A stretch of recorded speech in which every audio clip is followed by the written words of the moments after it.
Here are 4 things you can do freshman year to help you get into college. First, get involved. Whether it's a leadership opportunity you can take advantage of, going out for a sport, getting involved in community service. The truth is, your college application starts from day 1 of high school. Do well in class.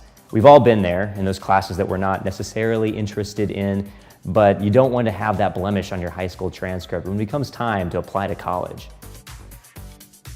Freshman year is the ideal time to explore new things.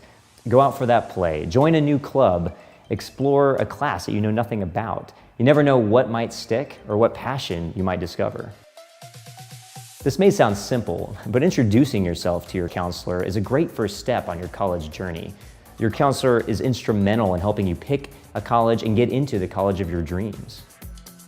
Doing these 4 things as a freshman will definitely help you improve your chances on getting into college.